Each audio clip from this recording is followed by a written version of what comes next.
Alhamdulillah Alhamdulillah nahmaduhu wa nasta'inuhu wa nastaghfiruh wa na'udzu billahi min shururi anfusina wa min sayyiati a'malina may yahdihillahu fala mudilla lahu wa may yudlil fala hadiya lahu asyhadu an la ilaha illallah wahdahu la syarika lahu wa asyhadu anna sayyidana Muhammadan abduhu wa rasuluh. Allahumma salli wa sallim wa barik ala sayyidina wa maulana Muhammad wa ala alihi wa sahbihi wa mawala, amma ba'd. Yang kita hormati dan kita muliakan para habaib dan alim ulama serta guru-guru agama, para tokoh masyarakat, hadirin dan hadirat sekalian yang dimuliakan Allah. Pertama-tama kita terlebih dahulu memanjatkan puji syukur yang setinggi-tingginya kehadirat Allah Subhanahu wa ta'ala, yang mana kita pada malam ini dapat berkumpul, dapat bertemu di masjid yang diberkati dan dirahmati Allah ini. Kemudian salawat dan salam atas junjungan kita Nabi besar Muhammad sallallahu alaihi wasallam dan seluruh keluarga, sahabat dan zuriat beliau sampai hari akhir nantinya. Hadirin hadirat yang dimuliakan Allah. Firman Allah Subhanahu wa ta'ala di dalam kitab suci Al-Quran, A'udzu billahi minasyaitonir rajim, wa ma khalaqtul jinna wal insa illa liya'budun. Artinya, tidaklah kami ciptakan jin dan manusia melainkan agar mereka itu beribadah kepada Allah Subhanahu wa ta'ala. Ayat ini memberikan petunjuk kepada kita bahwa apa yang mesti kita lakukan di alam dunia ini. Ayat ini memberikan petunjuk kepada kita sebenarnya apa tugas kita hidup di dalam dunia, yaitu adalah beribadah kepada Allah Subhanahu wa ta'ala. Hanya itu tugas kita. Allah tidak menugaskan kepada kita untuk mencari kedudukan atau pangkat. Allah tidak menugaskan kepada kita untuk mengumpul harta. Allah tidak menugaskan kepada kita untuk berbagai macam usaha, tetapi Allah hanya menugaskan kepada kita beribadah. Kewajiban kita hanya beribadah kepada Allah Subhanahu wa ta'ala. Nah, apabila kita bisa melakukan ibadah kepada Allah, berarti kita menjalankan tugas. Dan setiap kita menjalankan tugas, itu kita akan mendapat gaji dari Allah Subhanahu wa ta'ala. Apabila kita hidup ini tidak beribadah kepada Allah, atau kadang beribadah, kadang tidak beribadah, berarti kita tidak menjalankan tugas kita. Nah, orang yang tidak menjalankan tugas sebagai hamba Allah, maka dia akan mendapat sanksi dari Allah, akan mendapat hukuman dari Allah. Baik hukuman itu disegerakan di alam dunia ini, atau hukuman hanya ditunda sampai di alam akhirat. Nah, hadirin hadirat yang dimuliakan Allah, dari sekian banyak macam jenis ibadah, mungkin ribuan macam jenis ibadah, ada ibadah yang sangat dicintai Allah, Ada ibadah yang sangat disukai Allah kalau kita melakukan itu. Tentunya ini akan mendapat ganjaran yang lebih besar daripada ibadah yang biasa. Setiap ibadah tentu dicintai Allah. Tetapi ada ibadah-ibadah yang sangat dicintai oleh Allah, yang bila kita laksanakan itu, kita akan dapat ganjaran yang sangat besar dari Allah Subhanahu wa ta'ala. Nah, hadirin hadirat yang dimuliakan Allah, seorang hamba yang berakal tentu dia akan mencari ibadah yang lebih besar nilainya. Nah, seorang yang berakal pasti akan mencari suatu pekerjaan yang nilainya lebih besar. Seorang yang berakal tentu dia pasti akan mencari satu pekerjaan yang mahal ganjarannya. Misalnya kita ada dua pilihan, bekerja ini digaji 100.000 sebulan, bekerja ini gajinya 1 juta sebulan. Maka kalau kita pilih apa yang 1 juta ini? Yang 100.000 ini mana 100 ribuannya sebulan, mana lapah? Nah, kalau kita berakal, hakun mana? Hakun mana kita mengambil pekerjaan, mengambil tugas itu? Ini Allah memberikan banyak macam-macam tugas kepada kita, macam-macam ibadah kepada kita.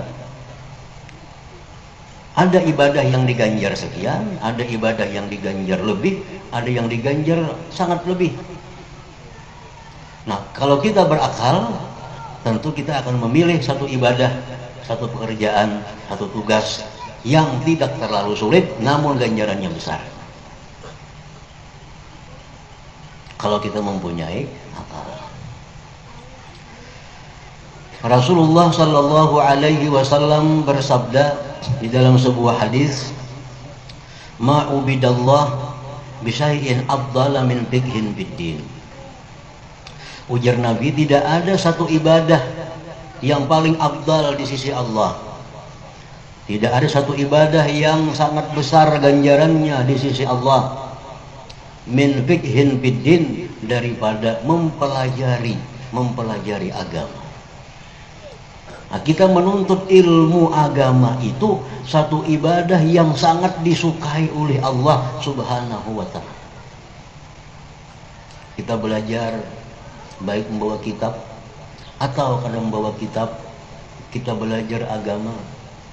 Kita memaham apa-apa yang diwajibkan kepada kita, apa-apa yang diharamkan, apa-apa yang dimakruhkan, apa-apa yang dibolehkan. Kita pelajari hal-hal itu. Nah, itu Allah sangat suka dengan pekerjaan kita itu, dengan ibadah kita itu. Dan berarti ini ganjarannya sangat besar yang diberikan Allah Subhanahu wa ta'ala kepada kita.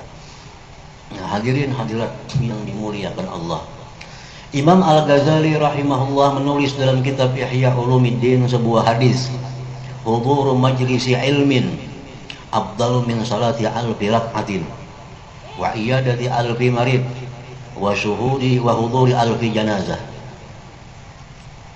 Ujar Rasulullah sallallahu alaihi wasallam bersabda, hadir di majelis ilmu. Hadir di majelis ilmu. Ilmu apa?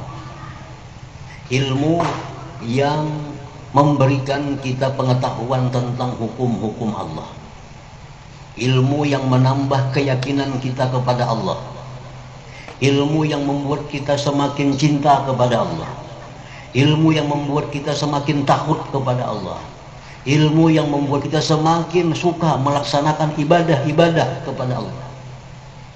Nah, kita hadir di majelis ilmu seperti itu lebih besar ganjaran diberikan Allah kepada kita daripada kita sembahyang sunat 1000 rakaat. Lebih afdal pahalanya, lebih besar ganjaran daripada mengilangi orang sakit, 1000 orang sakit. Lebih afdal pahalanya daripada kita mengantar jenazah, 1000 jenazah. Nah, jadi menuntut ilmu itu sesuatu ibadah yang mana sangat disukai oleh Allah, dan ganjarannya pun luar biasa diberikan oleh Allah Subhanahu wa ta'ala. Kita menuntut ilmu 15 menit. Dengan 15 menit itu kita sudah mengetahui ada beberapa hukum Allah. Dengan belajar ilmu 15 menit itu hati kita tambah cinta kepada Allah. Dengan menuntut ilmu misal 15 menit hati kita semakin takut kepada Allah. Dengan 15 menit kita menuntut ilmu, hati kita ada semakin rajin untuk beribadah kepada Allah. Nah, itu nilai pahala yang diberikan Allah lebih besar daripada kita sembahyang 1000 rakaat. Nah, kalau sembahyang 1000 rakaat itu berapa menit kira-kira waktunya? Kalau serakaat semenit umpamanya, ancap, lakas serakaat semenit, 1000 menit. Nah, kita menuntut ilmu 15 menit, lebih besar itu pahalanya. Nah, makanya kalau orang yang cerdik, orang yang pandai, orang yang berakal, dia akan mempergunakan waktunya untuk memperbanyak menuntut ilmu sehingga hatinya semakin dekat kepada Allah Subhanahu wa taala. Nah, hadirin hadirat yang dimuliakan Allah, asal yang dituntut ini ilmu yang seperti tadi. Dulunya kita kada tahu ini hukumnya haram, sekarang sudah tahu haram. Dulu kada tahu ini makruh, sekarang sudah tahu ini makruh. Sekarang kita kada tahu, dulu boleh kada, karena kita menuntut ilmu, tahu itu ternyata boleh. Nah, dulu kita dengan Allah Subhanahu wa taala jarang ingat, banyak lupanya. Dengan menuntut ilmu, kenapa hati kita sering ingat kepada Allah? Dulu kita sembahyang 5 waktu dengan malas, kadang-kadang liwat waktunya. Sesudah menuntut ilmu, sembahyang di awal waktu, sembahyang di pertengahan waktu. Nah, ilmu-ilmu seperti itu yang kita menuntutnya, ganjarannya lebih besar daripada sekian-sekian ibadah tadi. Nah, hadirin hadirat yang dimuliakan Allah, asal ilmu yang dituntut ilmu yang seperti itu. Karena menuntut ilmu ini ada ilmu yang wajib dituntut, yang kayak tadi. Ada ilmu yang sunat dituntut, ilmu sunat dituntut, seperti ilmu tentang sejarah Nabi. Nabi pernah perang ini, perang itu, perang ini. Nabi tentang sejarah-sejarah Nabi. Ilmu tentang tafsir Al-Quran, itu ilmu yang sunat dituntut. Nah, ada juga ilmu yang dituntut kita berdosa. Nah, ini kan masuk ibadah. Ilmu yang dituntut berdosa itu ilmu yang membuat kita semakin jauh dengan Allah. Dulu rajin sembahyang 5 waktu, nyembah mengaji, kada sembahyang lagi. Nah, ini ilmu nang kada ibadah, namanya ilmu salah. Setiap ilmu yang benar itu pasti makin giat beribadah kepada Allah. Macam Rasulullah sampai bengkak kakinya karena salat qiyamul lail. Ini ilmu yang benar. Ada ilmu yang kita tuntut, ilmu itu, belajar ilmu itu sembahyang kulir jadinya. Orang yang rajin sembahyang dipadahkan kada pintar. Orang nampak ibadah dipadahkan kada sampai. Sampai itu kada beribadahan lagi. Nah, ini ilmu yang dituntut, ini ilmu yang diharamkan oleh agama kita. Bujur mengaji ilmu agama juga. Cuma nang melajari kada bisa, nang dilajari maginnya. Kitabnya bujur aja yang dibaca, cuma yang melajari ini kada ahlinya, yang belajar kada ahlinya, yang semestinya sembahyang tambah rajin jadi kada sembayangan. Nah, ini ilmu jadinya jadi sesat. Nah, menuntut ilmu itu berdosa, bukan berpahala. Nah, jadi ilmu-ilmu seperti tadi yang mesti kita selalu tuntut, selalu gali. Dan kada ada habisnya ilmu itu. Karena ilmu itu min sifatillah. Ilmu sifat Allah. Kada ada habisnya. Mulai kita lahir sampai kita mati, kita menuntut ilmu, masih banyak yang belum kita ketahui. Jika ada pensiunnya orang menuntut ilmu, kada ada ampihnya, kada ada istirahatnya. Kalau orang berkata bahwa aku istirahat menuntut ilmu, ini orang beristirahat berarti ibadah kepada Allah Subhanahu wa taala. Menuntut ilmu itu kada ada istirahat. Kalau pegawai negeri ada pensiunnya, ada purna kerjanya. Menuntut ilmu minal mahdi ilal lahad, dari buayan sampai ke liang kubur. Itu pun andai kata 24 jam sehari kita menuntut ilmu sampai kita mati, masih banyak lagi ilmu yang belum kita ketahui. Karena ada habis-habisnya ilmu. Karena itu ilmu min sifatillah, termasuk sifat Allah Subhanahu wa taala. Hadirin hadirat yang dimuliakan oleh Allah, Rasulullah SAW bersabda, man mata wa huwa yatlubul ilm fa huwa syahid. Siapa yang mati dalam keadaan statusnya penuntut ilmu, maka orang ini mati syahid. Bila orang mati syahid itu artinya orang ini pasti husnul khatimah, karena disaksikan oleh para malaikat rahmat. Nah, orang yang statusnya penuntut ilmu, kalau dia matinya mati syahid. Ini salah satu kecintaan Allah kepada penuntut ilmu itu. Kan status kita ini macam-macam, ada pedagang, ada pegawai negeri, ada petani. Di KTP itu ada biasanya ada nelayan, apalagi ada ibu rumah tangga. Ini kalau mati, kan mati syahid nih, bisa mati sakit. Yang mati syahid itu orang yang statusnya pelajar. Nah, statusnya pelajar ilmu agama. Itu Rasulullah yang mengatakan man mata wa huwa yatlubul ilma fa huwa syahid. Orang yang mati dalam keadaan statusnya sebagai pelajar ilmu agama, maka dia mati syahid. Husnul khatimah artinya. Nah, jadi hendaknya kita ini menjadi pegawai negeri, biar jadi pegawai negeri. Tetapi jadilah pegawai negeri penuntut ilmu agama. Silahkan jadi pegawai, tapi pegawai negeri yang talibul ilm, penuntut ilmu agama.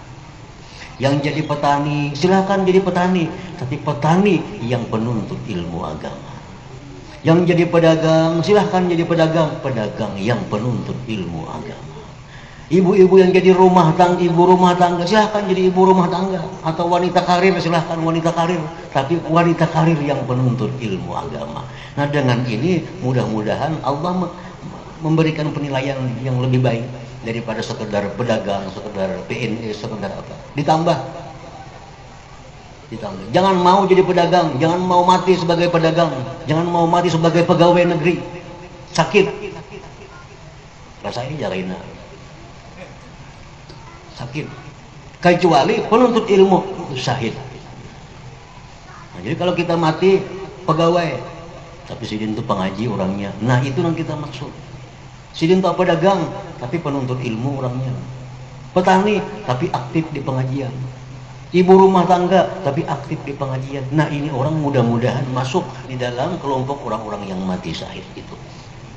Nah, hadirin hadirat yang dimuliakan Allah.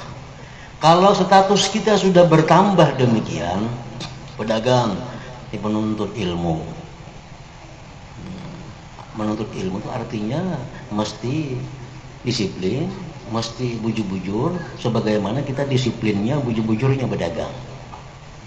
Kalau berdagang kita biasanya hari ini ke sini, jam sekian berangkat, jam sekian balik. Nah, nuntut ilmu pun demikian juga. Hari ini nuntut ilmu, hari itu nuntut ilmu, semacam dijadikan pekerjaan. Nah, dengan itu bisa status kita bertambah, pedagang yang penuntut ilmu. Tapi kalau pedagang penuntut ilmunya kadang-kadang turun, kadang-kadang kada. Hari rintik bila dingin berapa, kada turun. Awak punya sedikit meriang kada turun. Kalau pedagang turun toh. Pedagang hari rintik bepayung, awak meriang minum obat turun. Kalau menuntut ilmu, sudah kada turun. Nah, ini kan karena kada bujur sebagai penuntut ilmu. Kalau hendak bertambah statusnya penuntut ilmu, sebagaimana kita berdagang sedemikian sungguh rajinnya, nuntut ilmu pun demikian sungguh rajinnya. Berdagang demikian disiplinnya, nuntut ilmu pun demikian disiplinnya. Orang jadi pegawai negeri, jam 8 turun. Jam 9 kedua ini dipotong orang macam-macam enak. Tapi kalau ke pengajian hendaknya macam itu juga. Pengajian mulai jam sekian harus hadir. Selesai jam sekian hanyar boleh. Disamakan dengan pekerjaan kita. Nah, itu kita ada harapan masuk dalam pegawai negeri yang penuntut ilmu, pedagang yang penuntut ilmu, ibu rumah tangga yang penuntut ilmu. Tapi jangan dibedakan tadi. Kalau sudah telat turun ke kantor kedua ini, kalau telat turun pengajian kada jadi masalah. Nah, ini sudah kada masuk. Allah tahu itu. Allah kada tahu dibunguli. Allah Maha tahu. Jadi anggaplah bahwa status kita menuntut ilmu ini itu sebenarnya yang lebih kita pentingkan. Kalau kita turun ke toko, turun ke pasar, ke kebun, aktif jam sekian, nah berdagang, bekerja pun mesti jam sekian. Nah diulah jadi pekerjaan kita sehari-hari. Nah mudah-mudahan dengan demikian kita menjadi syuhada, orang-orang yang mati syahid. Amin ya rabbal alamin. Nah hadirin hadirat yang dimuliakan oleh Allah, kiranya cukup sampai di sini yang dapat disampaikan. Mudah-mudahan dapat kita ambil manfaatnya dan kita amalkan semuanya. Amin ya rabbal alamin. Wabillahi taufiq wal hidayah. Assalamualaikum.